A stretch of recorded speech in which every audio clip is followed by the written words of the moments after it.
네, 여러분 안녕하세요. 네, 김희양 노무사입니다. 네, 처음 인사드립니다. 네, 이제 강의 시작해 보도록 할게요.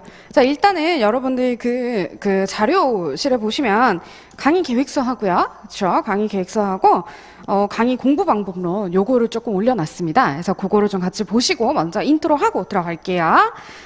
저희가 오늘은 저희 수업 시간, 실강 우리 수업 시간을 보시면 저희가 6시 반부터 오늘은 7시부터 첫 시간이라 시작을 하지만 6시 반부터 해서 우리 사회적 거리두기 때문에 10시까지 강의를 할 거예요. 10시까지 강의를 할 거고 강의 이렇게 우리 교재는 다 가지고 오셨죠? 에센스 2022년 대비판 요거고요. 여기 최신 교재입니다. 혹시나 뭐 추록이나 이런 것들 나오면 제가 이제 공지를 해드릴 테니까 그렇게 좀 하시면 될 것 같고, 자, 그다음 강의 계획서 먼저 좀 볼게요. 강의 계획서는 뭐 다른 거는 여러분들이 그냥 보시면 되는데 나머지 그냥 읽어보시고. 그렇죠? 읽어보시고 그 강의 스타일 자체가 말이 되게 많아요. 말 되게 많고 여러분들의 책을 일단은 반복을 되게 많이 할 거고요. 반복을 많이 할 거고 여러분들이 수업 강의를 듣는 것만으로 조금 어느 정도 좀 암기가 좀 되도록 좀 그렇게 좀 진행을 좀 해볼 거예요. 그래서 그거를 좀 참고를 하시고요. 그다음에 나머지는 이제 여러분들이 이제 저랑 이제 소통을 하고 싶다라고 하면 카페를 개설을 해놨어요. 개설은 해놨는데 사실 뭐 제가 운영에 조금 좀 손을 대지 않아서 카페가 조금 썰렁해요. 그래서 글밖에 없어요. 그냥 뭐 질문하는 글 있으면 바로바로 제가 댓글 웬만하면 달아드리니까 그렇게 좀 이용을 하시고요. 그리고 뭐 다음 시간에 제 개인 메일을 조금 오픈을 할 테니까 메일 보내시면 좀 될 것 같아요. 그래서 이렇게 좀 하시고요. 그 다음에 우리가 그 자료는 제가 자료를 늘리는 거 되게 좋아하진 않아요. 그런데 이게 사보 같은 경우에는 강의를 이제 듣다 보면 조문 있잖아요. 조문을 직접 보는 거 하고 우리가 책으로 또 보는 거 하고는 살짝 또 느낌이 좀 다를 수 있어요. 그래서 제가 조문을 조금 드릴 거예요. 과목별로 이렇게 진도별로 이렇게 저걸 드릴 테니까 조문을 좀 이용을 하시기를 좀 권해드립니다. 자, 그래서 그렇게 하실 거고 그 다음에 여러분들 보시면 강의 회차가 좀 1회부터 7회까지 나와 있어요. 1회부터 7회까지 나와 있는데 이거 제가 기본 강의 해보니까 7회 가지고 강의를 할 수가 없어요. 7회 가지고 좀 모자라요. 그래서 약 2회 정도의 이제 보강이 있다라고 생각을 하시고요. 보강은 여러분들 뭐 다른 과목이랑 겹치거나 아니면 다른 스케줄이 겹치는 경우에는 동영상으로 풀어 놓을 거예요. 그러니까 동영상으로 들으시면 되겠습니다. 자, 그렇게 하시고요. 지금 오늘은 우리가 사회보장 기본법 우리 들어갈 건데 그거 전에 잠깐 잔소리 좀 하고 들어갈게요. 그죠? 공부 방법론인데 이거는 뭐 이게 막 매년마다 공부 방법론이 막 바뀌진 않아요. 여러분들 공부 방법론 하면 얼마나 눈이 반짝반짝해요. 그죠? 그래서 많은 공부 방법론들을 여러분들이 이 사람 것도 보고 저 사람 것도 보고 막 할 거란 말이에요. 그럴 건데 자, 그거 여러분들 좋습니다. 공부 안 되실 때 다른 거 보느니 그런 거 보세요. 그런 거 보고 동기부여를 조금 얻으시도록 좀 하시는 것도 좋을 것 같고요. 그 다음에 그 동기부여를 했다라고 하면 그거 버리지 마시고 하나씩 시도는 해볼 가치가 충분히 있어요. 그래서 이 사람 거 한번 해보고 저 사람 거 한번 해봐서 내가 나한테 맞는 거를 조금 하시는 것도 저는 권해드려요. 근데 제가 그렇게 했거든요. 제가 합격하기 전에 이 사람 합격 쓰기도 보고 저 사람 합격 쓰기도 보고 강사들이 얘기하는 것도 듣고 저 중에 나한테 좀 내 상황에 맞게 내가 조금 소화가 가능한 게 뭘까 그런 거를 좀 찾아서 했던 기억이 납니다. 그래서 그 중에 하나로 얘를 좀 참고를 하시면 좋을 것 같아요. 특히나 이거는 제가 이거 중학교 때부터 했던 거예요. 중학교 때부터 갑자기 이제 그렇죠. 너가 오래 공부를 했구나라는 거를 여러분들 아실 수 있을 텐데 중학교 때부터 이거는 했었던 거예요. 어떻게 하다 보니까 자, 보시면 우리 사보 같은 경우는 꽈락이 되게 많아요. 꽈락 되게 많고 여러분들이 오해를 하시는 게 한간에 이제 그래요. 우리 뭐 4days 들으면 되고 사보 같은 경우 이거 시간 많이 투자하는 거 좀 아깝다. 시험 앞두고 한 2주 정도 만에 이제 좀 빡세게 딱 하면 된다라고 생각을 하시는데 이거는 스스로 멘탈을 여러분들이 스스로 판단을 하셔야 돼요. 내가 멘탈이 좀 괜찮은지 아니면 내가 멘탈이 조금 흔들리는지 이런 거를 조금 보셔야 돼요. 그래서 내가 만약에 멘탈이 좀 흔들린다 그러면 과연 여러분들이 2주 안에 다른 과목은 안 중요할까요? 그 사보를 2주 만에 보겠다라고 하는 사람이 그죠? 사보를 2주 만에 보겠다라고 하는 사람이 과연 다른 과목은 완벽하게 되어 있을까? 물론 시험에 완벽이라는 건 없어요. 하지만 그만큼 되어 있을까? 그거를 조금 한번 생각해 보시고요. 2주 만에 사보를 보려고 한다? 멘붕 와요. 내가 그 기본 강의 때 뭐 열심히 들어가지고 다 체크를 해놨다라고 해도 멘붕이 옵니다. 그럴 수밖에 없어요. 그래서 이거는 여러분들이 하실 때 얘는 한번 내가 시험장 끝까지 갖고 갈 거. 여러분들 프린트만 달랑달랑 들고 가도 좋긴 한데 그거는 여러분들 공부가 이제 어느 정도 다 되어 있다는 전제 하에서 마무리 강의를 듣고 그걸 이제 이해가 된 상태에서 그거 갖고 가면 오케이예요. 근데 그게 아니라면 내가 기본 강의 때 들었던 그 강의 책 있잖아요. 그거 그대로 이제 압축해가지고 갖고 들어가는 거잖아요. 그 책 하나에다가 다 그냥 하시는 거예요. 하나만 보는 거예요. 하나만 책을. 그쵸? 그래서 그거 하려고 하는 거기 때문에 자 보시면 나머지 뭐 강약 조절이랑 이런 거는 제가 다 해드릴 거고 객관식 시험이잖아요, 우리. 그래서 이 공부 방법론에서 보시면 다른 것보다 로마자 3번 보시면 면가락에서 전략 과목으로 공부 방법론 있죠. 그것만 좀 잠깐 볼 겁니다. 자, 객관식은 거꾸로 공부하라라고 되어 있는데 이거 애초에 내가 정말 생 베이스가 아무것도 없으면 없을수록 도대체 시험이 뭐가 나오는지를 알고 들어가야 돼요.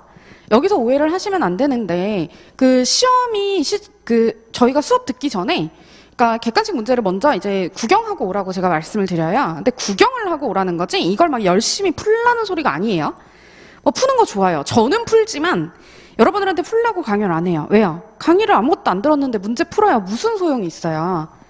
제가 지금 말하는 거는 뭐냐면 이 강의 시간을 최대한 효율적으로 주어진 시간을 활용하기 위해서 최대한 가성비를 높이기 위한 작업인 거예요. 그거 딱 수업 전후 5분만 투자하시는 거예요. 한 5분, 10분 정도? 한 수업 전에 한 10분. 그죠? 수업 끝나고 한 10분 정도 투자를 합니다. 수업 전에는 여러분들이 뭐를 하시냐면, 자, 일단은 문제를 구경하는 거예요. 해당 범위에, 해당 우리 진도, 예상 진도 있잖아요. 대략 보면은 뭐 챕터 고용보험 여기 제가 해놓은 거 있죠. 고용보험 우리가 한 2~3회 정도 들어갈 거거든요. 2회 가지고는 좀 모자르고 2~3회 정도 강의가 들어갈 건데 그러면 그거 정도로 해서 분량을 나눠가지고 처음에는 기출문제를 구경을 하는 거예요. 기출문제를. 예를 들어서 우리 사회보장 기본법 같은 경우에 그죠? 사회보장 기본법 같은 경우에 예를 들어서 자 수급권이다. 사회보장 수급권이다 라고 하면 이게 이제 2장에 있잖아요. 사회보장 수급권이다 라고 하면 사회보장 수급권 쪽에 우리 책에 다행히 교과서에 다 기출이 다 체크가 되어 있어요. 그죠? 체크가 다 되어 있기 때문에 오히려 더 편하게 공부를 할 수가 있어요. 자 여기 문제 보시면 다행히 여기는 조문이 몇 개 안 되고 그죠? 내용이 몇 개 안 되죠? 한쪽밖에 안 되는데 자 문제를 일단 구경을 한다라는 거는 뭐냐면 실제로 내가 이게 이제 어떤 것들이 문제가 나오는지를 여러분들이 눈으로 찍고 들어오라는 소리예요. 눈으로 구경합니다. 자 1번, 2번, 3번, 4번만 이렇게 보면 다 사회보장 수급권 뭐 어쩌고저쩌고 되어 있잖아요. 저는 OX를 먼저 표기를 해요. 저는. 그러니까 문제가 틀린 것은이면 틀린 거 이렇게 그냥 체크해요. 어차피 공부할 거고 틀린 문제 지문에 꺼내기 거기기 때문에. 그럼 여기다가 보고 왜 틀렸는지를 여기다가 정답을 체크를 합니다. 예를 들어 이게 뭐 10일인데 뭐 15일이다. 예를 들어서. 그러면 이걸 체크하는 거예요. 이런 걸 숫자로 파는구나. 그리고 눈에 봤더니 뭐가 포기, 뭐 제한, 뭐 이런 게 나오고 양도, 뭐 금지, 막 이런 단어가 반복적으로 그냥 나오는 거예요. 그냥 쓱 눈으로 보는 거예요. 눈으로 보던지 아니면 OX 표시하실 분들은 하시던지. 저는 책 깨끗하게 보는 거 권하지 않습니다. 여러분들이 이 책 내년에 또 볼 거예요? 아니죠. 접시물에 코바 가야 돼요. 그러면 또 볼 거 아니에요. 여러분 과락 맞을 거 아니잖아요. 그죠? 합격해서 2차 볼 거잖아요. 그죠? 2차 떨어져가지고 1차 다시 공부하는 거는 어쩔 수 없어요. 그건 있을 수 있어요. 한 번에 보는 사람 많지 않으니까. 그런데 이 책을 내년에 또 본다라고 생각하시면 안 돼요. 특히나 사회보험법 책은 얘기를 드리려고 그랬는데 개정이 잦다 보니까 웬만하면 책에 돈 아끼지 마세요. 그러니까 추록을 사서 여러분들이 하시는 거 말고 항상 책은 새 판으로 보시는 거예요. 특히나 연도 중간에 바뀌는 건 괜찮은데 아예 그 작년 책을 올해 또 본다. 이거는 하지 마세요. 비추예요, 비추. 그거 추록에다 오려 붙이는 시간이 더 걸려요. 여러분, 아시겠죠? 이건 잔소리고. 자, 그러면 문제를 이렇게 구경을 하고 들어온다. 그러면 해당 부분을 강의할 때, 여러분이, 저거 나 아까 봤는데? 그리고 집중력이 팍팍팍 올라갑니다. 그거를 노리려고 거꾸로 공부하라고 하는 거예요. 그죠? 이렇게 한 다음에, 또 하나 해야 될 거는 뭐냐면, 여러분이 기출 체크를 하시는 거예요. 기출 체크를 합니다. 기출 체크. 그러니까 저 같은 경우에는 저도 당연히 수업 전에 당연히 이렇게 강의 준비를 당연히 하고 들어와요. 그죠? 그러면 기출 같은 것들이 제가 원래는 이제 주황색으로 하는데 기출 체크 같은 것들을 이렇게 저도 이렇게 해요. 이런 식으로 해요. 그러니까 이거는 뭐 여러분들 뭐 제 거를 보실 필요는 없는데 이런 식으로 저도 형광펜으로 쭉쭉쭉 해옵니다. 그러니까 여러분들이 다른 거는 몰라도 기출 체크하고 문제를 구경하고 들어오는 거, 요 정도는 했으면 좋겠어요. 그래서 기출을 형광펜으로 저는 하기를 권유를 해드려요. 저는 주황색 형광펜을 권해드립니다. 저는 그래요. 이건 색깔은 뭐 마음대로 하세요. 형광펜으로 해가지고 일단은 여러분들이 내가 기출은 변하지 않잖아요. 내가 틀린 문제를 다음엔 안 틀릴 수 있어요. 공부를 열심히 하면. 근데 그게 아니라면 이 기출 체크한 부분들이 있죠. 요 부분들 먼저 하시고 그죠? 주황색으로 쭉 체크를 좀 하시고 난 다음에 그 다음에 강의를 들어오면 알아서 강약 조절이 되는 거예요. 시각적으로. 그쵸? 그래서 그렇게 해서 좀 들어오시면 똑같은 수업 시간을 50분, 1시간을 듣더라 그래도 집중도가 좀 달라집니다. 그래서 훨씬 더 가성비 있게 공부를 할 수가 있으니까 그렇게 조금 해보시는 걸 좀 권해드려요. 그 다음에 여러분들이 요거 이제 거꾸로 공부라는 거는 이제 그런 거고 그래서 펜 색깔 활용하는 거를 저는 이거를 좀 활용을 하셨으면 좋겠어요. 여러분들 이거는 그 예전에 사법고시 시험 공부할 때 2차 공부할 때도 다들 각자의 그 색이 있어요. 판례는 파란색, 뭐 학설은 뭐 통설은 뭐 초록색, 뭐 소수설은 뭐 연두색, 막 이런 식으로 했었던 게 기억이 나거든요. 기억이 나요. 근데 그런 거랑 비슷하게 뭐 굳이 그럴 필요는 없지만 1차 때도 반드시 좀 권해드리는 거는 기출 체크하는 거 하나랑 내가 틀렸던 거. 그죠? 내가 틀렸던 거. 그거는 반드시 조금 색깔을 좀 다르게 해서 체크하시는 거를 저는 권해드려요. 그죠? 조금 더 세분화한다라고 하면 자, 1번이랑 3번은 반드시 하셔야 돼요. 관성이 있기 때문에 내가 틀렸던 문제 또는 헷갈려서 또 틀릴 것 같은 거. 그거는 분홍색 같은 걸로 이제 체크를 하시고 기출은 주황색으로 체크를 하시고 그 다음에 저는 이해가 안 가거나 모르는 부분은 연두색으로 체크를 했다가 다음번에 이해가 가잖아요? 연두색으로 이렇게 체크를 해놨어요. 연두색으로 이렇게 체크를 해놨어요, 제가. 다음번에 이해가 갔다. 그러면 그거는 그냥 지우는 거예요. 이해 갔으니까. 이런 식으로 해서 나머지가 남을 때는 나댄 기출하고 내가 모르고 내가 틀렸던 거 있죠. 걔네만 보는 거예요, 걔네만.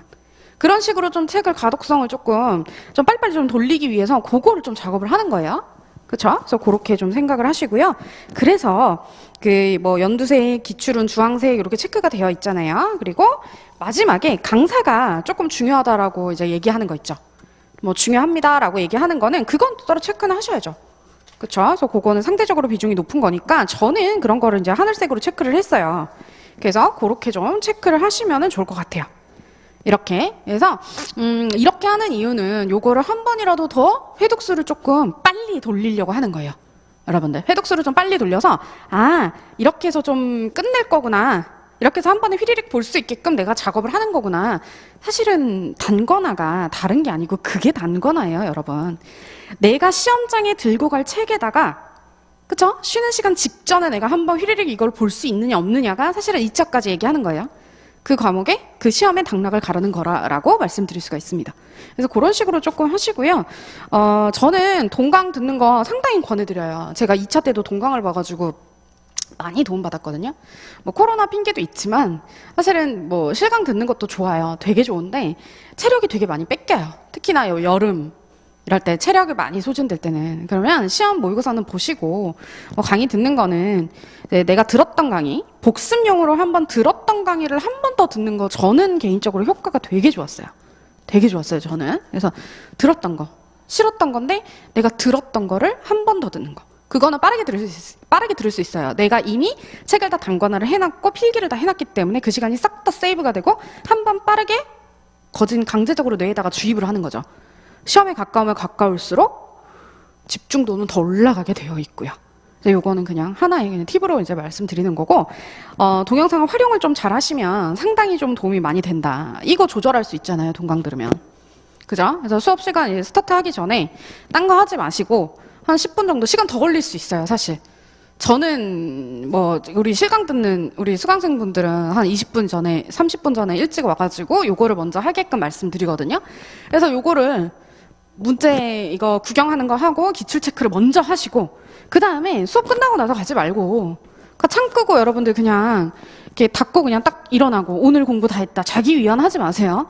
강의 들은 거 공부한 거 아니에요. 물론 강의가 최적화되어 있으니까 공부는 했죠. 하지만 여러분이 혼자 소화하는 시간이 반드시 필요해요. 그래서 제가 드린 조문집 있잖아요. 그 조문집 보시면 한쪽은 일부러 백지로 되어 있어요, 여러분. 한쪽은. 이게 볼륨감이 커도 일부러 그렇게 만들어 놓은 거예요. 그래서 각각의 이게 조문들은 쭉 조문이 있고요. 여기 이렇게 빈 공간이 있잖아요. 이거 놓으려고 그냥 놔둔 거 아니고 낙서라고 둔 거 아니에요. 이 부분 수업 시간에 다 했잖아요. 그러면 조문을 읽으면서 키워드 생각나는 거 있나 조금 체크를 해보시고 여기다 그냥 끄덕끄덕 거리면서 한번 암기하시라고 그냥 드린 거예요. 암기하시라고. 백지 노트 공부할 때 내가 오늘 수업 시간에 뭘 배웠지? 기억나는 키워드가 뭐가 있었지? 라는 거. 그거 한번 써보시라고 드리는 거예요. 그래서 요거는 여러분들이 피드백을 주시면 제가 여백을 조금 더 줄일 수도 있고 조금 더 많이 늘릴 수도 있어요.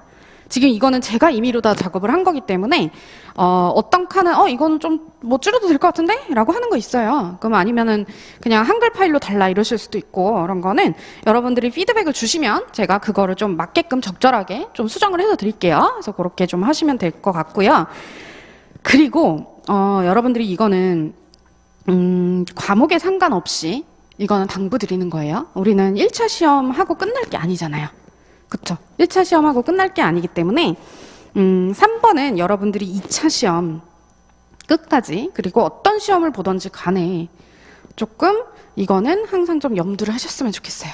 여러분들이 우리가 2차 시험을 볼 때는 붙으려고 하는 거잖아요. 그쵸? 그렇기 때문에 한 과목이라도 펑크가 나면 안 돼요. 제가 봤을 때는 점점 더 이제 우리 어린 친구들 체력 좋고 머리가 빠릇빠릇하게 돌아가고 끈질기게 앉아서 할 수 있는 그런 짱짱한 친구들이 많이 들어오고 있어요. 경쟁률 점점 더 높아지고 있죠. 그죠? 그런 상황에서 남들보다 어쨌든 하려고 그러면 어쨌든 펑크나는 과목은 있으면 떨어져요. 그거는 어쩔 수 없습니다. 뭐 어쩌다가 다른 거는 다 잘 받고 큰 문제를 논점이 하나가 뭐 일탈이 됐다. 이런 경우는 뭐 다른 거 너무 잘 보면 붙을 수 있겠죠. 간당간당하게. 하지만 과목 자체가 하나가 펑크가 나버리면 그 시험은 다른 거 아무리 잘 봐도 그죠? 이거 되게 합격권에서 멀어지거든요.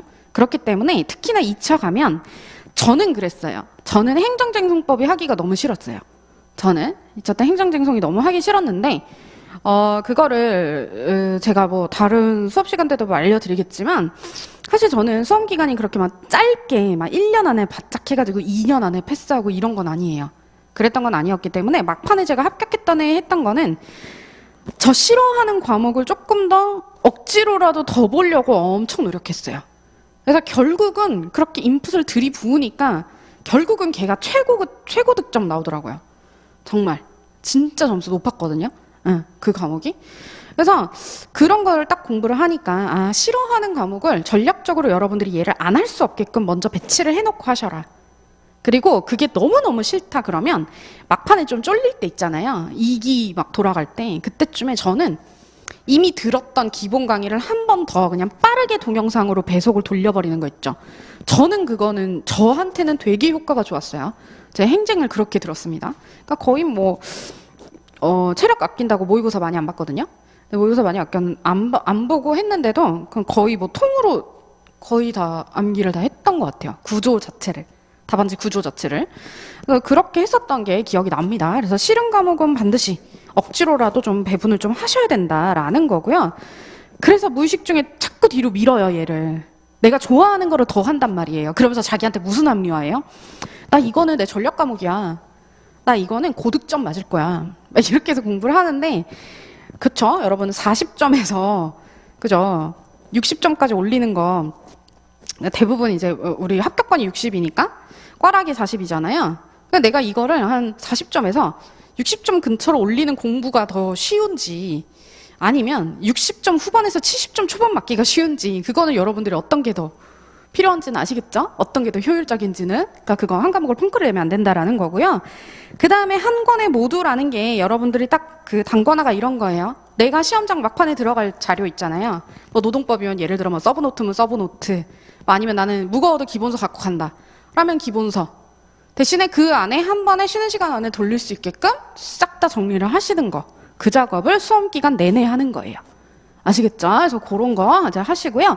그 다음 백지 현출이다라고 하는 거는 이건 그런 거예요. 여러분들이 수업 시간 끝나고 나서 요 시간 요거죠. 그래서 수업 시간 끝나고 나서 오늘 배운 거를 어쨌든 수업 끝나고 나서 직후에 하루가 지나가기 전에 복습하는 게 효율이 제일 좋아요. 해보니까 그래요. 해보니까. 여러분들이 이제 힘드니까, 그죠? 힘드니까 책을 덮어요. 책을 덮어요. 수업 딱 끝나면 나 오늘 수업 들었어. 나 자신 잘했어. 이러고 덮거든요. 그리고 이제 자기 할 거 다 했다고 이제 놀러 가죠. 유튜브를 보든가 나가 노는데 그런 거 하지 마시고 요거 하고 노세요. 하고 요거 어차피 또 저거 해도 잊어버리거든요. 잊어요. 또 까먹어요. 까먹는데 다음에 외울 때 그래도 조금 더 빨리 외워져요. 자, 그거를 조금 생각을 좀 하세요. 그래서 그렇게 하시고요. 나머지는 제가 수업 중간중간에 잔소리를 조금 많이 드릴 거예요. 잔소리를 많이 할 거니까 좀 그렇게 조금 하시고요. 강의 활용 거기 방법이라고 되어 있어서 3번에 제가 동영상 강의 제가 그거를 조금 강력하게 좀 얘기를 해놨어요. 저는 굉장히 그 효과를 많이 본 사람이기 때문에 좀 그거를 좀 얘기를 해놨습니다. 그래서 그거 좀 반복하셔가지고 좀 보시고요. 그래서 이런 거는 딱 보셨으면 내가 할 것만 취하고 버리시면 돼요. 뭐 주는 자료라고 다 가지고 있을 필요 전혀 없습니다. 이렇게 하시면 되겠습니다. 자, 그러면 우리 본격적으로 좀 강의 좀 들어가 볼게요. 오늘은 제가 필기 노트를 따로 제공을 안 해드려요. 사회보장 기본법은 내용이 별로 안 돼가지고 이거는 이제 필기 노트 안 드릴 건데 다음번에 할 때는 제가 필기 노트를 드릴 거예요. 필기 노트인데 필기 노트가 별게 아니고요. 별게 아니고 칠판에 쓰는 판서 중에 일부를 그냥 여러분들이 책에다가 그냥 편할 때 뭐 포스트잇으로 뭐 붙이든 아니면 써놓든 하시라고 그냥 드리는 거예요. 이거는. 그러니까 뭐 크게 뭐 중요한 자료는 아닌데 필기 시간을 조금 세이브하려고 드리는 거니까 그렇게 좀 이해를 하시면 될 것 같아요. 자, 이제 들어가 볼게요. 자, 우리 어떤 순서대로 나갈 거냐면 사회보장 기본법 먼저 나갈 거고요. 그 다음에 우리 중요한 거 고용보험법 나갈 거예요. 고용보험법. 그 다음에 순서가 이래요, 여러분. 뭐 이게 저는 그런 거 좋아해요. 공부를 할 때도 조금 그 얍삽하게 하는 게 나쁜 건 아니거든요.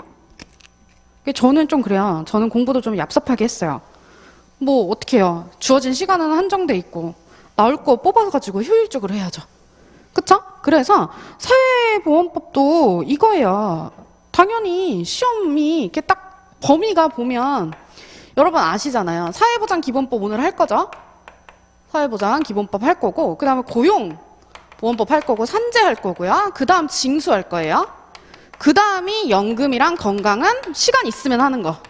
사실은. 왜요? 얘네 둘 합쳐봤자 4문제 나오거든요? 4문제? 그러면 여러분들이 목표가 지금 사보에서 100점 맞겠다라는 사람이 있는지 모르겠는데 100점 맞는 건 사실은 좀 비효율적이라고 생각하고요. 강의도 맞는 것도 틀리라고 4문제는 틀릴 거예요, 여러분. 그거 틀리라고 4문제 그거 알려고 시행령, 시행규칙까지 샅샅이 다 보는 거 너무 비효율적이에요. 암기할 양이 이만큼 늘어나기 때문에 그렇게는 안 할 거고 우리 강의는 80점 맞는 게 목표긴 해요. 목표인데 어쨌든 내가 강의 들으면 60 이상은 너끈이 나오거든요. 너끈이 나올게끔 가르쳐 드릴 건데 그러면 그렇게 나오려면 얘는 일단 4문제니까 아예 안 보는 거는 불안하고 여기서 나오는 게 분명히 거저먹는 문제가 있어요. 그 정도는 할 거고 보충 때 할 거고 보강 때. 자, 사회보장 기본법에서 보통은 자 여기 그 문제 우리 공부 방법론 거기 보시면 제가 그 적어놨거든요. 비중을 적어놨어요. 최근 3개년이라고 해서 적어놨는데 왜 21년도 거 없냐. 책에 있어요. 에센스에 있어서 따로 안 해놓은 거지. 똑같아요. 그냥 한 문제 정도가 이제 그 66722 뭐 아니면 67622 막 이런 식으로 가는 거지. 나머지 비중은 똑같아요. 요거는 그죠? 그래서 보시면 이게 보통 3문제, 4문제 정도 나오고 얘네들이 한 6, 7문제가 나와요. 각각. 그리고 얘는 2문제, 2문제 이렇게 나와요. 그런데 그러면 얘가 더 중요한 거 아니냐? 맞아요. 맞는데 얘는 양이 압도적으로 적어요. 사회보장 기본법은. 그렇기 때문에 효율로 따지자 그러면 얘가 최고인 거죠. 원래 수학은 집합 배우면 앞에 이렇게 집합 그렇게 많이 안 나오잖아요. 근데 얘는 사회보장 기본법은 공부하면 되게 많이 나오는 애예요. 그래서 이렇게 효율적으로 이렇게 공부할 거고 강의 순서도 이렇게 갈 거예요. 사회보장 기본법 하고 고용산재 배우고 고용산재에 대한 징수를 따로 묶어낸 게 이게 징수법이거든요. 그러니까 이렇게 큰 덩어리로 배우고 나머지 연금이랑 건강은 조금 따로 노는 것들이 있어요. 그래서 요 따로 노는 것들은 뒷부분에서 따로 배우도록 할 겁니다. 그래서 오늘은 사회보장 기본법 먼저 배울 건데, 자, 우리 강의 들어갈 때는 각각에 대한 어떤 기본 틀이나 아니면 키워드 같은 것들을 먼저 좀 눈에 좀 넣고 들어갈 거예요. 자, 사회보장 기본법은 기본적으로 이제 문제가 나오는 게 한 3-4문제 정도 출제가 되는데 그 중에서 주제, 키워드별로 조금 나눠보면 이렇게 좀 나눠볼 수 있어요. 첫 번째 카테고리는 일단 기본 개념이에요. 기본 개념. 기본 개념 나오는 거 하나, 용어 정의 부분이 조금 시험에 나올 수가 있어요. 용어 정의 부분. 그 다음에 사회보장 주체와 책임의 대상, 즉 국가 책임 4가지. 요게 시험에 문제가 많이 나옵니다. 첫 번째는 용어에 대한 개념 정의. 개념 정의가 문제 많이 나오고요. 두 번째 토픽은 책임. 책임 주체. 특히나 국가 책임의 4가지. 요거를 먼저 외워 놓으셔야 됩니다. 국가 책임의 4가지를 요거를 오늘 배울 거고요. 그 다음에 또 큰 키워드로 사회보장 수급권이라는 게 있어요.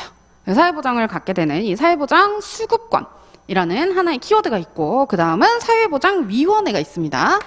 사회보장 수급권, 그 다음 사회보장위원회 이렇게 있고요. 그 다음에 나머지 큰 주제가 이제 비용 부담이 있어요. 사회보장제도에는 당연히 비용 부담이 들어갈 수밖에 없어요. 비용 부담. 그래서 최종 진화 형태는 요 책임 주체하고 비용 부담까지 이렇게 같이 공부하는 거. 이렇게. 당연히 교과서에서 할 때 다 정리해 드릴 거예요. 그래서 이게 크게 요러한 좀 카테고리, 요러한 큰 좀 얼개로 되어 있구나 라는 거를 좀 생각을 하시면 될 것 같아요. 자, 그러면 우리가 총칙 이제 들어가 볼 건데, 여러분들이 항상 사회보험법을 좀 공부를 하시면서 궁금해 하시는 게, 도대체 개정이 자주 되는데 이거 그러면은 시험 직전까지 개정된 거 봐야 되냐, 이렇게 얘기를 하시더라고요. 딱 정리해 드릴게요. 우리 시험은 어떤 시험 범위가 나오냐면, 자, 시행일 있죠. 시험 보는 날, 시험 시행일 날, 시험 날에 현재 시행되고 있는 법률이에요. 시행일, 시험 치는 날, 시험일 현재 시행되는 법률, 요거예요. 개정안이 예정이 되어 있어도, 개정안이 나와도 아직 시행이 안 됐으면 그거는 시험 범위 아닌 거죠. 우리 시험일 기준으로. 그러니까 요거는 이미 다 제가 다 교과서 아니면은 마지막 특강 때 다 해놓을 거예요. 그러니까 그렇게 좀 알고 들어가시면 될 것 같아요. 자, 그러면 총칙 바로 들어갈게요. 자, 사회보장 기본법의 의의 및 목적 같은 거 이제 처음에 보시면은 1절 먼저 볼게요. 1절 보시면 의의 편하게 봅니다. 자, 여러 가지 사회보장에 관한 기본적인 사항을 이제 규정을 하는 건데, 얘가 우리 밑에 보시면 2번 보시면 헌법 34조의 인간다운 생활을 할 권리 있죠. 요거를 이제 구체적으로 헌법에 이런 기본권이 있으니까 요걸 어떻게 각 법에 구체적으로 마련을 할까? 그죠? 그런 거에 대한 모법이 바로 사회보장 기본법이라고 보면 돼요. 그죠? 그러면 구조가 어떻게 되어 있냐? 헌법 34조에서, 그죠? 헌법 34조에서 인간다운 생활을 할 권리가 나옵니다. 그쵸? 인간다운 생활을 할 권리가 나오고요. 이게 바로 사회보장 기본법이, 그쵸? 얘가 모법 역할을 하는 거예요. 마치 민법처럼, 민법을 기본법이라고 우리가 얘기하잖아요. 마치 얘가 이제 모법처럼 기능을 하는 거고, 여기서 이제 우리가 각각의 아는, 그쵸? 고용보험법도 있고, 뭐 산재도 있고, 뭐 의료급여도 있고, 등등등등의 법이 나오는 거예요. 그쵸? 이런 식으로 조금 기능을 하고 있구나라는 게 조문에 나옵니다. 조문에 나와요. 자, 그래서 이런 걸 가지고 우리가 여기 보시면 이번에 중간 매개체적 성격을 갖는다고 했잖아요. 그게 바로 이런 걸 얘기를 해요. 그래서 이 사회보장기본법을 먼저 배우는 게 하나가 이유가 밑에 나오는 나머지 그런 부수적인 법령들의 어떻게 보면 기본적인 뼈대 내지는 근간이 된다라고 하기 때문에 얘를 먼저 배우는 거예요. 이거는 여러분 조문이 되게 숫자가 작잖아요. 작은데 요거 한 문제 한 조문 한 조문마다 거진 그래도 문제 나올 가능성이 있다라고 보셔야 돼요. 그러니까 조문을 다 외우라는 게 절대 아니에요. 그러니까 이 조문 덩어리만큼이 그만큼 문제가 조금 이 조문이 작기 때문에 그죠? 조문이 적기 때문에 그만큼 꼼꼼하게 좀 봐야 되는구나. 하나하나 좀 조문 얘는 원문을 좀 봐야 될 필요가 있겠다라고 생각을 하시면 좋을 것 같아요. 자, 보시면 사회보장 기본권 있죠? 헌법 34조에 이거는 이제 편하게 보시는 거예요. 편하게 보시는 거고 인간다운 생활을 할 권리 여기에 이제 나오는 거고요. 그래서 나머지는 다 노력할 의무, 노력하여야 한다, 실시할 의무 뭐 이런 게 있죠. 그죠? 이러한 것들이 다 구체적으로 이제 나오는 거다라는 걸 생각을 하시면 되고 자, 요거는 34조를 뭐 외우실 필요는 없습니다. 외우실 필요는 없고요. 자, 법의 목적 보시면 법의 목적 보시면 이게 이제 1조에서 얘기하는 거예요. 1조에서 얘기하는 거 벌써 기출이 나왔죠. 18년도에 기출이 나왔죠. 자, 그러면 우리 키워드는 이거예요. 사회보장에 관한 국민의 권리 있죠. 권리 동그라미 하시고 그 옆에 국가 및 지자체의 책임이에요. 그러면 사회보장 제도에 대해서 권리와 책임을 나타내는구나. 국민의 권리와 지자체와 국가의 책임. 권리와 책임을 얘기를 하고 있네. 그죠? 그 밑에 보시면 사회보장 정책의 수립 추진과 관련된 제도 이거에 대한 기본적인 사항이 조금 적혀져 있겠네. 그러면 전체 국가가 사회보장 제도를 이제 이뤄 나갈 때 어떠한 기본 계획을 세우고 이걸 실행시키기 위해서 세부적 추진 계획들을 다 세울 거잖아요.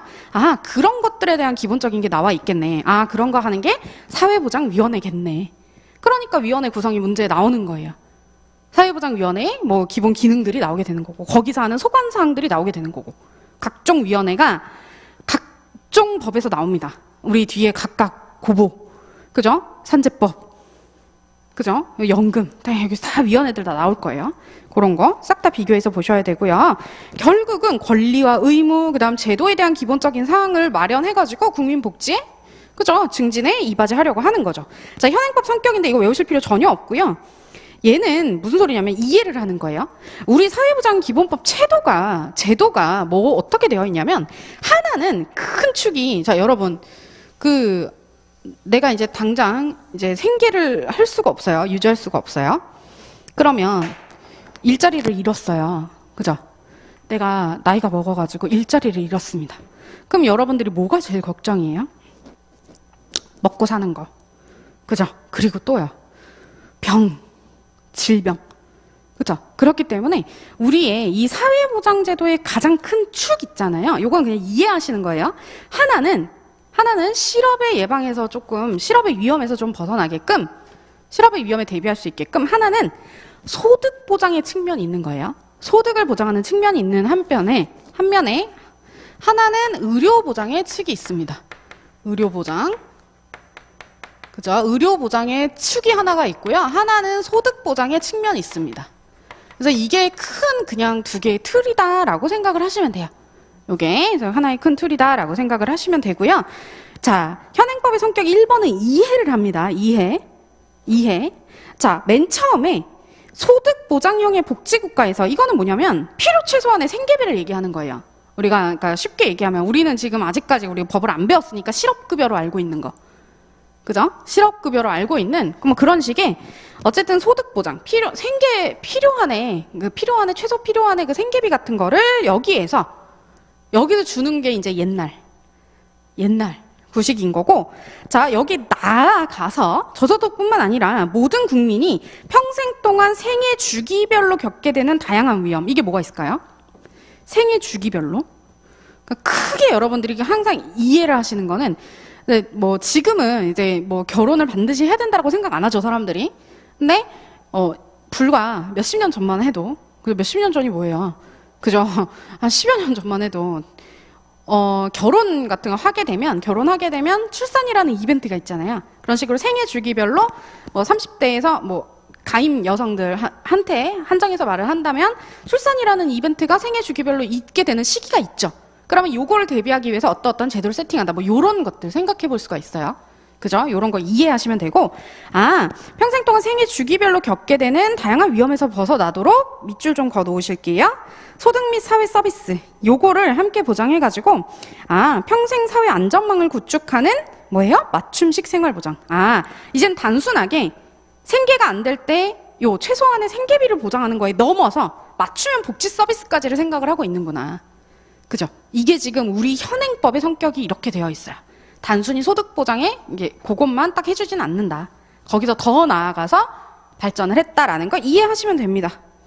그렇죠? 그래서 2번은 그냥 읽어보시면 되는 거예요. 요거는 그래서 이렇게 사회보장제도가 이렇게 좀 변해가고 있구나라는 거고요. 넘어가시면 되고요. 사회보장의 의의 보시면 여기 이제 기출 체크를 여러분들이 하셨으면 다음 시간부터 했으면 여기 이제 기출 바닥이죠.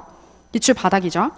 저는 원래는 여러분들이 이 기출 체크를 할 때 문제를 풀고 꼼꼼하게 하지 않으면 이거는 이제 어쨌든 완벽하게 기출 체크를 하려 그러면 수업을 다 듣고 난 다음에 해당 부분에 어떤 부분이 키워드가 오답으로 나왔는지까지 체크하는 게 완벽한 기출 체크예요. 근데 그렇게 하기가 너무 힘드니까 수업 시간에 그거는 제가 다 수업 시간에 해드릴 거고 그러면 여러분들이 수업 전에 하실 거는 예를 들어 뭐 혼자 정하세요. 숫자에다가 체크를 한다든지 숫자에다가 형광펜을 한다든지 아니면 뭐 제목에 있는 숫자 있잖아요. 뭐 1 이렇게 되어 있으면 거기 기출이 되어 있다. 그러면 1에다가 기출 체크를 하시던지 그건 여러분들 마음대로 하세요. 아니면 실제 기출이 나왔던 단어에다가 체크를 하시던지 뭐 문장도 상관없고요. 문장은 너무 많아지니까. 그죠? 그러니까 핵심 단어 키워드가 사실은 가장 권해드리는 거긴 해요. 자, 보시면 1번, 2번, 3번 다 기출이 다 나왔던 거죠? 그죠? 볼게요. 사회보장의 기본 이념 보시면 얘는 문제가 틀리게 나오진 않겠죠. 틀리게 나오진 않을 거고 사회보장의 의 보시면 기본 이념 보시면 자, 첫 번째 줄에 다양한 사회적 위험으로부터 벗어나 있죠. 그죠? 사회보장은 다양한 사회적 위험으로부터 벗어나 얘가 키워드고요. 일단 그 아랫줄 자립을 지원 그게 키워드입니다. 위험에서 벗어나게끔 해주고 그 다음 모든 걸 국가가 해주는 게 아니라 뭐예요? 일단 셀프가 먼저다. 자립하는 게 먼저예요. 그래서 자립 지원이 먼저구나. 그쵸? 이렇게 키워드는 요거 두 개고요. 이렇게 사회적 위험으로부터 벗어나서 행복하고 인간다운 생활을 향유할 수 있도록 자립을 지원하는 거예요. 그죠? 그래서 이런 것들은 되게 듣기 좋은 말이 있어요. 그래서 이런 조문들이 이런 말들이 듣기 좋은 말이 조문에 실제 있었네. 요 정도 눈에 익혀두는 거예요. 요 지문은 그래서 그 정도. 행복하고 인간다운 생활을 향유할 수 있도록 자립 지원하며 끊고 사회 참여 자아 실현에 필요한 제도와 여건을 조성해서 뭐 사회 통합까지 거창하게 나와요. 행복한 복지 사회 실현 막 이런 것까지 나오죠. 이런 게 조문에 안 나올 것 같은데 있다라는 거 그걸 좀 체크를 하시고요. 자, 사회보장의 개념입니다. 사회보장의 개념. 자, 여기 두 문자 하나 딸 거예요. 일단 밑줄 그세요. 사회보장이라는 거는 뭐냐면 밑줄 그세요. 출산, 양육, 실업, 노력, 장애, 질병, 빈곤, 사망 등의 사회적 위험 동그라미. 자, 사회적 위험으로부터 자, 국민 보호하고요. 그 아랫줄. 자, 삶의 질 향상시킨 데 필요한 소득 서비스 밑줄 하시고요. 소득 서비스를 보장하는 사회보험, 공공부조, 사회 서비스를 말한다 라고 되어 있죠. 그럼 결국은 뭐예요? 사회보장은 끝에 나와 있는 보, 부, 서. 그죠? 동그라미 하세요. 사회보험의 보, 공공부조의 부, 사회서비스의 서 이렇게 하세요. 여기 그 밑에 보시면 사회보장 분류 있잖아요. 그죠? 사회보험, 공공부조, 그다음 사회서비스 있고 평생 사회 안정망 있죠. 그죠? 여기 사회보장에는 평생 사회 안정망은 들어가지 않습니다. 됐죠? 보, 부, 서 요거 세 개만 들어가는 거예요. 그러니까 사회보장이라고 하는 거 뭐냐? 다양한 그러한 위험을 자, 사회보험이죠. 공공부조죠. 사회서비스죠. 그래서 얘는 저는 그냥 보부상으로 그냥 봤어요. 보부상. 그 다음에 여기 사회보장에 안 들어오는 거는 이 평생 사회 안정망 있잖아요. 얘는 안 들어온다. 사회 안정망은 안 들어온다. 얘는 어쨌든 보장에는 들어오지 않고 이렇게 보부상. 보부상 얘네 세 개만 들어오는 거다. 이렇게. 그래서 얘하고 평생 사회 안정망은 이제 맞춤형 사회보장 제도를 위한 거죠. 그죠? 여기 평생 사회 안정망은 이쪽에 들어가는 거예요. 그러니까 굳이 보자면 평생 사회 안정망 망해서 결국은 이 보험으로 위험을 조금 해주고 공공부조로 사회적 위험에 대응할 수 있게 해주고 사회 서비스를 통해서 비금전적으로 서비스를 제공하고 그 다음 평생 사회 안정망까지 다 해가지고 우리의 복지 뭐예요? 맞춤형 복지 제도를 이루어가는 거죠. 이렇게 되어 있어요. 사회보장 기본제도라는 게. 그래서 이렇게 되어 있구나. 자, 그러면 우리가 사회보장의 분류라고 해서 1, 2, 3 이렇게 되어 있죠. 사회보장, 사회보험, 사회부조, 사회서비스 이렇게 있는데 사회보험 일단 동그라미 하시고요. 사회보험의 보 동그라미 하시고 키워드 봅니다. 키워드. 일단 1번 빈출되는 지분인데 사회보험이라는 거는 뭐냐면 자, 밑줄 그세요. 사회적 위험을 보험의 방식으로 이게 힌트예요. 그러니까 사실은 사회보험이죠. 보험의 방식으로 위험에 대처하는 거니까. 이게 뭐 있어요? 우리가 이제 배울 거. 그쵸? 고용보험, 선제보험, 국민건강, 연금 이런 거 다 얘기하는 거예요. 보험의 방식으로 하는 거. 이게 바로 사회보험입니다. 근데 옆에 보시면 힌트가 또 나오죠. 건강과 소득보장. 이게 뭐예요? 하나는 의료보장의 축, 하나는 소득보장의 축이라고 얘기했잖아요. 이거예요. 그쵸? 그래서 요렇게 보시고요. 아, 사회적 위험을 보험의 방식으로 이게 키워드입니다. 그래서 그냥 다음엔 눈으로 보시는 거예요. 아, 이렇게 공공적 보험 제도를 얘기를 하는 거구나. 그래서 이 사회보험법이라고 되어 있는 거는 이렇게 4개의 4대 보험 우리 얘기하는 거구나. 우리가 배울 거. 넘어가고 공공부조라는 거는 그겁니다. 자, 1번 기출이 나왔죠. 많이 나왔죠. 공공부조라는 거 정의 자체 보세요. 자, 국가 지자체 책임 하에 있죠. 이게 키워드입니다. 국가 지자체를 동그라미 해 놓으세요. 국가 지자체. 책임의 주체가 누구인지가 시험에 많이 나와요. 아까 말씀드렸던 키워드. 국가와 지자체의 책임. 이걸 일단 동그라미 하시고요. 그 옆에 밑줄 그을게요. 자, 생활 유지 능력이 없거나 동그라미 생활이 어려운 국민의 그 아래줄에 최저생활 동그라미 자립지원 동그라미 해 놓으세요. 아, 결국 뭐냐면 이거는 자, 생활 유지 능력이 없거나 어려운 국민한테 인간다운 생활 보장하는 거예요? 아니에요. 최저한의 수준을 보장하는 거예요. 그쵸? 그래서 보시면 아, 최저 생활을 보장하고 완전히 다 그냥 국가가 주는 게 아니라 뭐예요? 목적 자체가 처음에 자립지원이라 그랬잖아요. 처음에 들어올 때. 아, 자립지원 하는 거구나. 이렇게 좀 체크를 하시고요. 그래서 요거 오답으로 많이 나오는 게 요거 아까 처음에 키워드 할 때 책임 주체를 물어본다 그랬잖아요. 그래서 국가 책임 4가지 외울 거다 했잖아요. 자, 얘는 분명히 공공부조는 국가와 지자체 책임이지 지자체 책임만 단독으로 있지 않아요. 공공부조니까. 생활 능력이 어려운, 생활 능력이 없는 사람을 돕는 거기 때문에 지자체 혼자 못해요. 국가가 같이 들어가야 됩니다. 같이 들어가는 거기 때문에 그거를 하나 이제 틀리게 낼 수가 있고 또 하나 꼬는 거는 분명히 여기 생활 유지 능력이 없거나예요. 요거를 오답에서 노동 능력이 없거나 이런 식으로 많이 꼬아요. 노동 능력이 없거나 이런 식으로 꼬고 그 다음 앞에 있는 주체 있죠. 책임 주체. 요거를 오답으로 많이 냅니다. 그래서 저 같으면 제가 원하는 기출 표시를 하라는 거는 키워드 일단 동그라미 해드리잖아요. 요런 거를 많이 오답으로 내요. 요런 거를. 주체. 그러니까 요런 거를 형광펜으로 조금 더 하이라이트를 좀 해놓으라는 말이에요. 그러니까 이 노동 능력은 당연히 이거는 오답인 거고 거기 나와 있잖아요. 생활 유지 능력이 없거나 생활이 어려운 국민. 요런 거 이렇게 체크하라는 거예요. 하나씩 천천히 할게요. 자, 그러면 사회보험 있잖아요. 얘는 누구 책임이에요? 얘는 보험이에요, 여러분. 보험은 지자체가 하는 거 봤어요? 보험을? 아니죠. 그래서 이게 시험에 많이 나와요. 국가 책임 중에 하나입니다. 국가 책임 4개 중에 하나예요. 그래서 거기다가 좀 적어 놓으세요. 사회보험에다가. 사회보험은 국가의 책임으로 시행하고 여기다가 적어 놓으세요. 사회보험은 국가의 책임으로 시행하고 뒤에 있어요. 있는데 적는 거예요. 사회보험은 국가의 책임으로 시행하고 이렇게 적어 놓으세요. 그쵸? 요렇게 딱 적어 놓으시고, 아, 요거 뒤에 국가 책임 4가지를 암기할 겁니다. 그래서 거기서 하나씩 얘기를 해드릴게요. 자, 그래서 보시면, 여기 한번 볼까요? 그 옆에, 국가 책임 보시면, 이게 제가 나올 때마다 조금 알려드릴게요. 나올 때마다. 자, 나올 때마다 알려드릴 건데, 요거 뒤에 있어요. 사회보험, 요거 국가 책임으로 시행하고 뒤에 나옵니다. 해당해서 나올 때 알려드릴게요.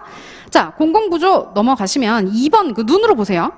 실제로 생활 불능 상태에 있거나 생활이 공공한 상태에 있는 사람한테 최저 생계 수준 보장해 주는 거예요.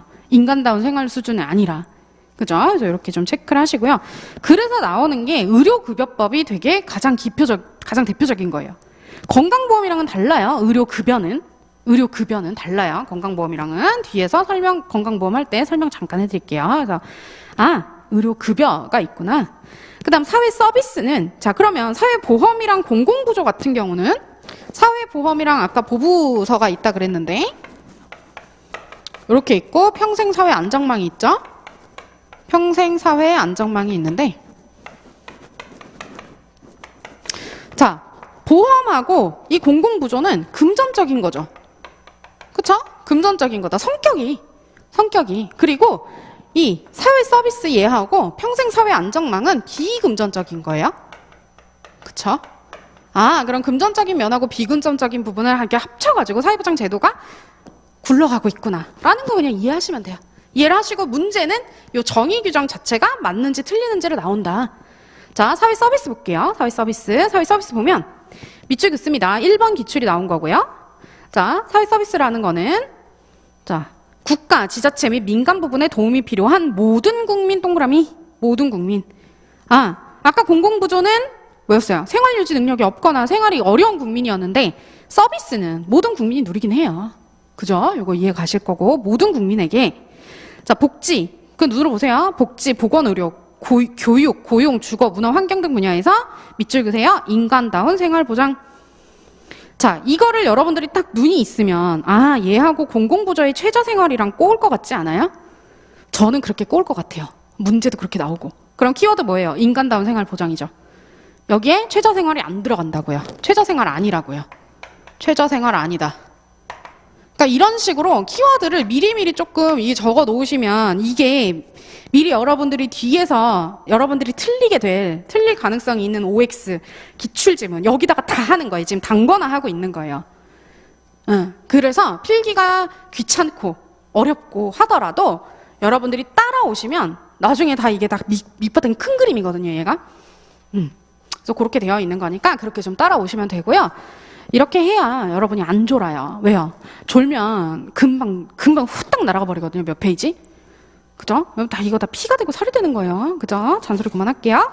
자, 사회 서비스다라고 하면 모든 국민에게 인간다운 생활을 보장하기 위해서 고용이든 의료든 교육이든 그런 부분에 있어서 비금전적으로 복지 서비스를 이제 제공하는 거를 우리가 사회 서비스라고 하는구나.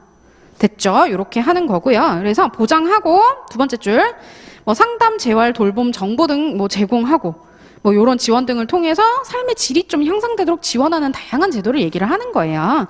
그래서 넘어가시고 평생사회 안정망이라는 거는 키워드가 뭐냐면 자, 얘가 사회 서비스인지 평생사회 안전망인지를 골라내는 방법은 평생이잖아요. 평생. 그죠? 평생 사회 안정망이잖아요. 그럼 키워드가 평생이니까 생애 주기 이런 말이 나오면 이제 요걸로 골라내시면 돼요. 그래서 키워드는 자, 생애 주기에 걸쳐 보편적으로 충족돼야 되는 기본 욕구 끊고 생애 주기에 따라서 보편적으로 오는 그러한 기본 욕구하고 끊고 특정한 사회 위험에서 오는 특수 욕구. 이 키워드입니다. 그죠? 자, 이 평생 사회 안정망이라는 거는 맞춤형 사회보장 제도라고 이해를 하시면 돼요. 요거는. 그렇기 때문에 그 속속들이 그 위험 포인트에서 딱딱 들어오는 거예요. 그죠? 보편적으로 있는 거는 기본적인 그런 욕구랑 그다음 특정할 때 생기는 특정한 위험에 대비하는 그 특수적인 욕구 있죠. 그래서 그거를 고려해가지고 만들어지는 게 이런 맞춤형 사회보장 제도 요거를 평생사회 안정망이라고 합니다. 그래서 키워드가 문제가 우리 문제 잠깐 볼까요? 문제? 자, 문제 잠깐 보시면 기출문제 같은 거 보세요. 그러니까 용어 정의 같은 거 나오는 거 있잖아요. 용어 정의 같은 거 나오는 거 보시면 자, 그러니까 이런 식으로 나와요, 문제가. 그래서 문제를 미리 보고 들어오라는 거예요. 자, 3번 보세요. 사회보장기본법상 생애 주기 나오죠. 보편적으로 충족, 기본 욕구와 특정에 오는 특수 욕구이 뭐예요? 평생사회 안정망. 이거 이렇게 고르는 문제가 나온다고요. 이런 식으로. 뭐 이런 식으로 문제 안 나오더라도 2번처럼 이렇게 뻥긋 뚫어놓고 이게 뭐냐라고 얘기할 수 있겠죠. 그죠? 충분히 나올 수 있는 문제예요. 그쵸? 이렇게 들어가 있는 거고. 자, 이렇게 해서 문제가 이런 식으로 나올 수가 있구나라는 거 체크를 조금 하세요. 자, 그 다음에 여러분들 볼게요. 사회보장의 책임 보겠습니다. 사회보장의 책임. 그러면 아까 얘네들 이렇게 정리 다 했습니다. 우리가 외울 거는 사회보장인 거는 뭐라고요? 사회보장? 보, 부, 서. 요게 사회보장이구나. 됐죠? 요 두 개는 이게 금전적으로 보험의 방식과 공공부조를 통해서 금전적으로 우리 소득하고 의료를 보장해 주는 거고, 그 다음 얘는 서비스하고 사회 서비스하고 평생사회 안정망은 비금전적으로 서비스를 제공함으로써 맞춤형 그런 복지를 하게 되는 하나의 다양한 제도다. 그죠? 그래서 요렇게 사회 서비스까지가 사회 보장이다. 일단 조문상으로는 그렇게 되어 있다라는 거 좀 체크를 해주세요. 자, 사회보장의 책임입니다. 3절 보시면 다른 법률과의 관계되어 있죠. 자, 첫 번째 보세요. 사회보장 법률을 제정하거나 개정할 때는 밑줄 그세요. 사회보장기본법의 부합. 이게 아까 제일 처음에 했던 헌법의 매개체 역할을 한다라는 게 이런 의미예요. 그래서 모든 복지제도를 할 때는 이 사회보장기본법이 약간의 뭔가 가장 모법처럼, 그죠? 가장 기본적인 법률로 기능을 하게 됩니다. 그래서 여기에 부합해야 된다라는 거 되어 있고요. 자, 그 다음에 2번이 중요하죠. 국가 및 지자체 책임이라고 되어 있잖아요. 그렇죠? 이렇게 되어 있는데 요 중에서도 우리가 국가 책임 4가지만 따로 뽑아서 암기를 할 거예요. 요거 4가지, 요거 다음 시간에 필기를 해드릴 겁니다. 자, 요거 기출이 좀 됐죠? 21년도에도 국가 및 지자체 책임이라고 되어 있는데 이게 사람이 어떻게 아무리 내가 외운다고 해도 어떤 거는 국가 지자체 책임이고 어떤 거는 국가 책임인데 이걸 어떻게 일일이 다 외워요. 그죠? 그러니까 우리가 딱 외울 거는 국가 책임만 딱 빼서 외워요. 그거만 외우고 나머지는 그냥 국가랑 지자체겠죠. 그렇게. 됐죠? 그렇게 외우는 거예요. 자, 보시면 일단 이거는 스무스하게 그냥 느낌이 오는 걸로 보세요. 국가 지자체는 모든 국민의 인간다운 생활을 유지 증진하는 책임을 가진다. 이런 조문이 있다라는 걸 아세요. 이런 조문이 있다. 자, 포커스는요. 이 국가 지자체 이 앞부분 있죠. 이게 책임이 국가만 지는가 지자체가 지는가 요런 걸로 많이 꼬아요. 그러니까 이거는 틀리라고 내는 지문이 아닙니다. 이거는 그냥 맞으라고 그냥 거저 주는 지문인 거예요. 이거 뉘앙스가. 그죠? 그래서 모든 국민의 인간다운 생활을 유지 증진하는 책임을 지는구나. 2번. 국가 지자체는 사회보장에 관한 책임과 분담과 역할을 합리적으로 분담, 거기다 밑줄 하세요. 누가 몰빵하는 게 아니라 합리적으로 분담해서 가져야 되는구나. 그래서 어떤 거는 지자체 책임 같이 오고 어떤 건 국가가 책임지고 이래요. 요 조문이 있다라는 거 알아두시고, 그 다음 3번. 자, 3번이랑 4번 빈출이 됐죠? 3번, 4번 중요합니다. 일단 주체는 국가 지자체고요. 3번은. 자, 국가 발전 수준의 부응 여기다가 여러분들 틀릴 것 같거든요. 제 생각에. 좀 틀릴 것 같은 색깔 내지는 기출 체크로 좀 체크를 해놓으세요. 국가 발전 수준에 부응하고 사회 환경의 변화에 선제적으로 대응 밑줄 긋고요. 이제 뭐 따라가야 되면 발맞춰 따라가야 되면 이렇게 나오면 안 돼요. 선제적으로 대응해야 됩니다. 지속 가능한 사회 보장 제도를 확립을 하고 매년 동그라미 하세요. 경년 아니고요. 매년. 재원 조달하는 거는 매년 재원 조달해야죠. 그죠? 기본 계획 다 5년짜리 세우고 1년짜리 시행 계획 세우고 할 텐데 당연히 이거는 복지제도는 돈이 안 들어갈 수가 없어요. 그러니까 당연히 매년마다 이거 해야 되는 겁니다. 당연한 거예요. 외우는 게 아니라. 자, 그러면 3번에 보시면 3번에 국가 발전 수준에 부응하고 있죠. 거기다가 형광펜으로 하시고 요거 뭘로 맨날 꼬냐면 국제적 기준에 부응하고 이런 식으로 맨날 꼬아요. 국제적 기준이라고 맨날 꼽니다. 이거 아니다. 이렇게 체크하세요. 자, 선제적 대응 이렇게 좀 체크를 하시고요. 그 다음 4번이 드디어 국가 책임 4가지 중에 1개 나온 거예요. 국가는 있죠. 거기다가 동그라미 하시고요. 지금 여기 지자체 없어요. 이거 국가만 있는 거예요. 국가만 있는 4가지 중에 1개입니다. 국가는 사회보장제도 안정적인 운영을 위해서 밑줄 그세요. 형광펜으로 중장기 사회보장 재정 추계. 중장기 사회보장 재정 추계를 언제마다 해요? 경년으로 합니다. 경년으로. 경년으로. 자, 이거 매년 이렇게 나오면 틀리는 거죠? 중장기니까 일단 매년은 아니겠죠. 느낌적인 느낌상. 그죠? 중장기 재정 추계니까 경년이에요. 이렇게 가시는 거고요. 자, 그래서 얘를 그 밑에다가 딱 하나만 좀 적어 놓을게요. 자, 모든 우리 법에는 정보에 관련된 것만 빼고요. 보통의 경우에는 기본계획하고 시행계획이라는 게 있어요. 뒤에다 나올 건데 미리 하는 거예요. 그러니까 보통 얘가 이제 5년짜리고요. 얘는 매 1년짜리예요. 1년. 그쵸? 5년. 기본계획 5년. 시행계획 1년. 요 중장기 재정체계 몇 년? 재정추계 몇 년? 2년. 요렇게 체크. 그쵸? 요렇게 나오는 거예요. 그 다음에 우리 요거 조금만 더 할게요. 국가 가정, 요거 책임, 요거 조금만 더 할게요. 한 장 끝내버립시다. 자, 방가로 1번 보시면 국가 등과 가정 있죠? 국가 등과 가정 있죠? 요거는 가정이 왜 나오냐면 국가의 책임을 완화시키려고 나오는 거예요. 아까 목적 자체가 처음에 뭐라 그랬어요? 권리와, 국민의 권리와 국가 지자체 책임주고 자립자활. 그죠? 그거 하려고. 가정이 네가 먼저 1차 책임이에요. 그거 얘기하는 겁니다. 그래서 보시면 국가 지자체는 가정이 건전하게 유지되고 기능이 향상되도록 노력해야 된다라는 조문 있다라는 거. 눈에 그냥 보시고. 국가 지자체는 사회보장제도 시행할 때 가정과 지역 공동체의 자발적인 복지 활동 요거 촉진해야 됩니다. 그래서 여러분들 막 동사무소나 아니면 지역마다 있는 그 사회복지센터 같은 데 있잖아요. 거기서 막 바자회 하고 자선 바자회 하고 막 이러는 거예요. 그죠? 이런 조문이 있다라는 것만 그냥 눈에 보시고 국민의 책임 있죠. 국민의 책임. 거기 옆에 보시면 자립조정의 원리라고 되어 있는데 얘도 마찬가지예요. 국가하고 지자체의 재정 부담을 완화시켜주기 위해서 있는 거예요. 그죠? 보시면 모든 국민은 주체가 모든 국민이죠. 모든 국민은 내 능력을 최대한 발휘해서 자립자활할 수 있도록 노력해야 된다. 손가락만 빨고 있지 말아라 이거예요. 최소한의 노력을 하라는 거고요. 자, 2번 모든 국민이죠. 모든 국민은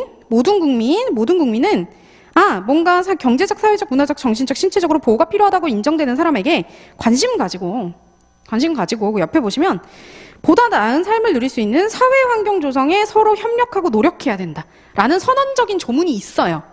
그죠? 그래서 이런 조문이 있다라는 거 어차피 저랑 한번 보면 뒤에서 안 볼 거예요. 그래서 지금 눈에 보시고. 자, 3번 기출 지문이죠. 모든 국민입니다. 모든 국민. 여기를 뭘로 많이 꼬냐면 기업 및 노동조합으로 꼬아요. 그거 이상하게. 모든 국민을 빼버리고 기업 및 노동조합은 뭐 협력해야 된다. 뭐 이런 식으로 나오거든요. 그게 아니고 모든 국민이다라는 거 체크를 해 놓으시고요. 모든 국민은 법령에서 정하는 바에 따라서 비용 부담이나 정보 제공 이런 거 하는 국가의 사회보장 정책에 협력해야 됩니다. 이런 의무 조항이 있다라는 거 알아두세요. 그래서 협력해야 된다. 이게 협력할 수 있다로도 꼬아요.